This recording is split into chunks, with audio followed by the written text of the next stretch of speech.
So here we are at Ausculum, about the beginning of the fourth turn.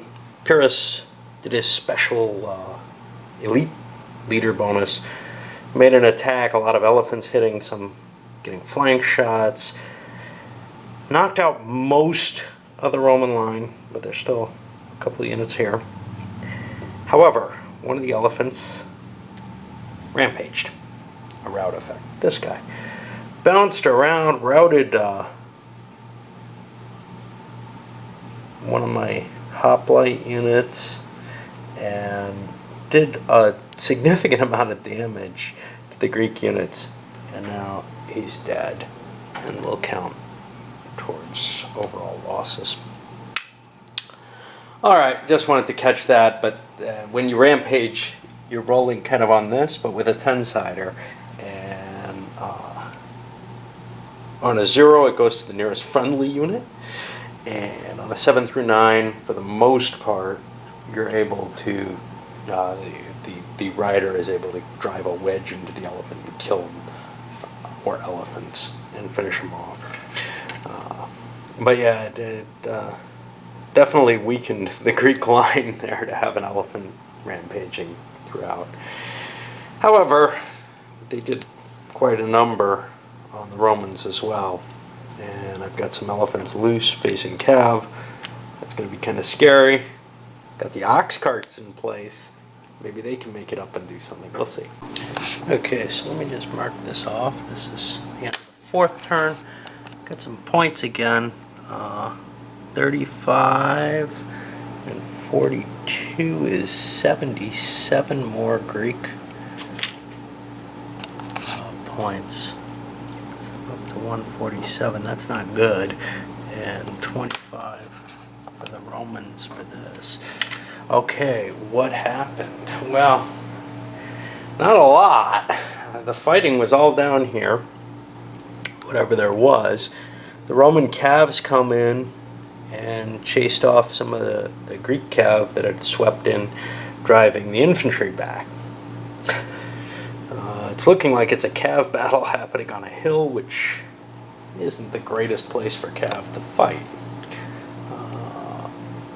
But yeah, that's the total. We had that elephant rampage, which definitely was the major problem for the Greeks. Greeks have made their crossing, but the Romans managed to get some troops kind of in place, and it doesn't look like the Greeks are going to do a terrible amount of damage there. We've got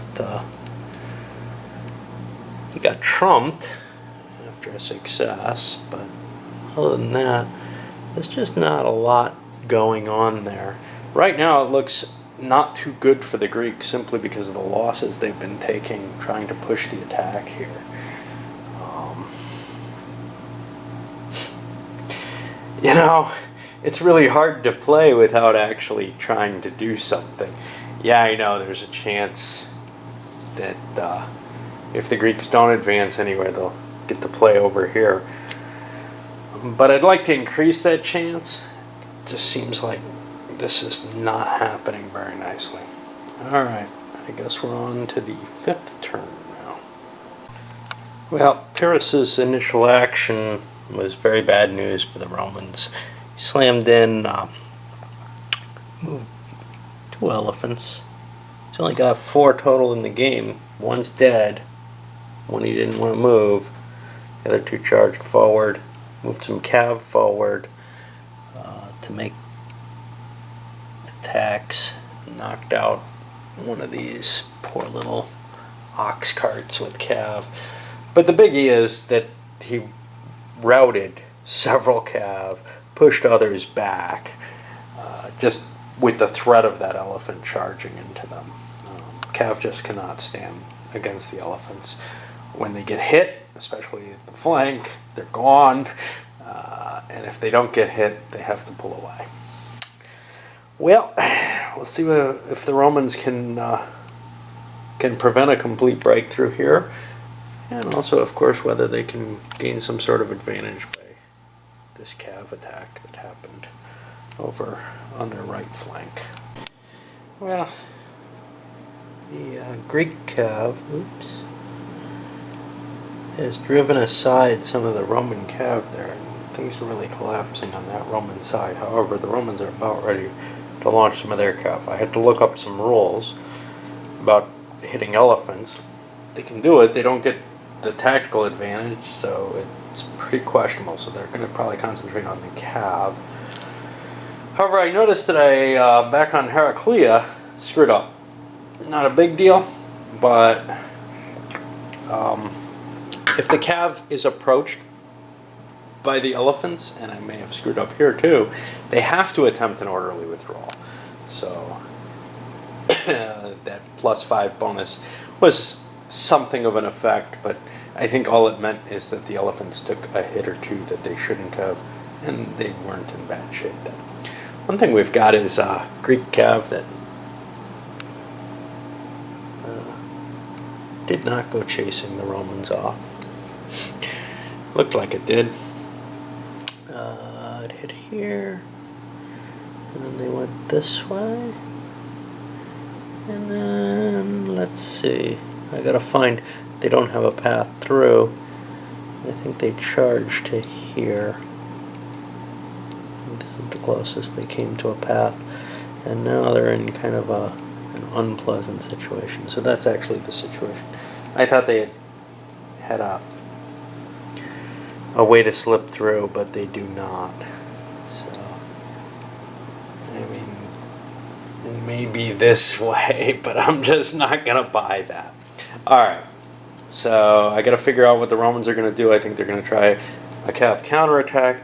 It's just this wheeling mass of confusion that happens in any game where cav are represented at all in a detailed fashion. Go over the actions that have occurred. That tangled fight, Romans came back charging, pulled more forces down. It looks like it's still not decided yet. The Greeks couldn't move their phalanxes forward. They haven't been able to push hard enough to get through those couple of Roman units there, the legionaries there. So this is still kind of a disturbed fight. What we did see, though, the Greeks pulled out from across the river. The Romans are pushing over, taking that position. I'll come back just to give the quick recap at the end of the turn. I got to flip a lot of counters, and I got to count some losses. We got another elephant, a couple cav, and a bunch of Romans, mainly reasonable units. But there's an ox cart too, which isn't really worth much. Well, other than the positional situation, which I already showed, and we got, you know, some guys routing here, there. This is actually a Greek lost behind the lines. Points, well, 130 Greeks, about 110 Romans, and that's the end of 5 turns. We're going into 6, halfway through this stage of battle, essentially. It's a big one. Okay, so I probably shouldn't tell you what turn it is, but it's turn 6, just in case I screw up again. No, I'd rather know, to tell you the truth. That way I can fix it. So, once again, Pyrrhus took his elite leader bonus and charged forward. Elephant scattered the cav, sent the hoplites forward, smashed into a couple of Romans who were here, but then, under our great, praetor here, the Romans came back and they drove those hoplites running back. There's not a lot left up here beyond the phalanx. These guys are going to have a hard time deploying against the Romans, about as hard as the Romans are having getting over. So I'm really not sure that the Greeks are going to be able to break this line here, which is sad because they just pulled back from over here, and they're going to have a hard time reorganizing those cav, which they were swinging around to try to exploit here. It looked like the Greeks were going to take this, but now the Romans seem to be pushing back pretty hard, and there's a lot of legionary infantry coming into play. It's going to make it real hard for the Greeks to take that location. Well, for better or worse, things are escalating here. The phalanx is moving up in column, hoping to deploy, but the Roman cav slid up. Had a hard time. Elephant got stuck kind of behind the Roman lines the way I was moving, and the decision was, let's try to get it out of there because it's a landmine waiting to happen. Yes, it's going to hurt things now if I attack it, but so I attacked from the behind with some of the cav, and well, that doesn't work too well. One turned and ran as soon as it came up to it, and the other one, you know, did some damage, no question, but and what happens if it rampages? I mean, you know, that's the best effect I'm hoping for here. But if the Greeks are able to get a leader up there into range of it by moving the phalanxes forward or whatever, that's an elephant that I have to deal with. That's commanded. So it seems like dealing with an uncommanded one that got stranded is a lot safer than yet another. There are only two left, one there and one here. So should be fairly, there shouldn't be too many more of them. The cav, as long as it's not pinned, is able to get away from them in this scenario. In Heraclea, they had their problems. Alright. Okay, so that's the end of 6. And points-wise, 35, I don't know, 75, 118 more for the Greeks, and 35, 44, 84, 124 for the Romans. Remember, we're looking at like 800 for the battle, but that's what was lost so far. Those numbers are getting up there. The Greeks, I think, are halfway there, right? I think it is 800 for this one, or in the 800s, which means that this has gotten very, very bloody very quickly. No, not even. Yeah, 805, 805 for the Greeks, only 660 for the Romans.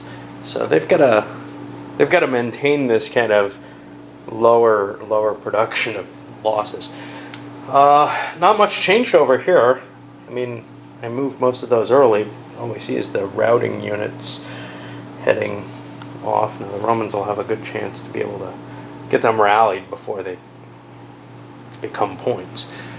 Very, very tempting with the Greeks turning and moving away to try to cross the river. My gut instinct is, it's an exposed flank. Truth is, though, crossing the river is going to be slow. Greeks will have time to be able to react, turn back, and then hit the Roman units in much worse shape than they will be otherwise.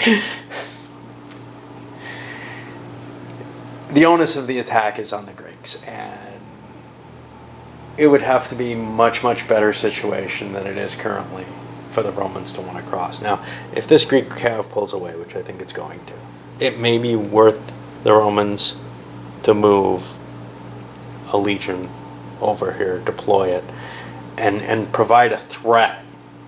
The problem here, no matter what, it's a problem, because they've got one of their decent leaders. Actually, they've got two reasonable. They've got one very decent leader, though, for them, committed to that flank.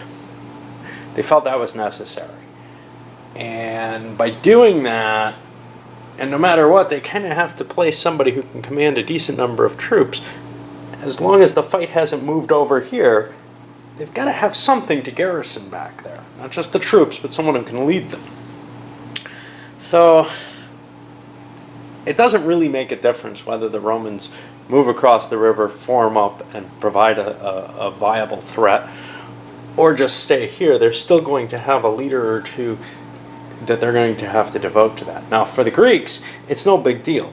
They have enough leaders here, and maybe the Romans do as well, to fight this battle. hard to tell. But yeah, Pyrrhus is really, really impressive when because his chance of rallying his troops is so high that as long as we've got this kind of limited front here, he's able to affect everything along it. All right, I'm gonna send this one up to you. Where are we? Yeah, we're about halfway done with the first day of battle. It may be decided in this first day. I'm making it awfully bloody, aren't I?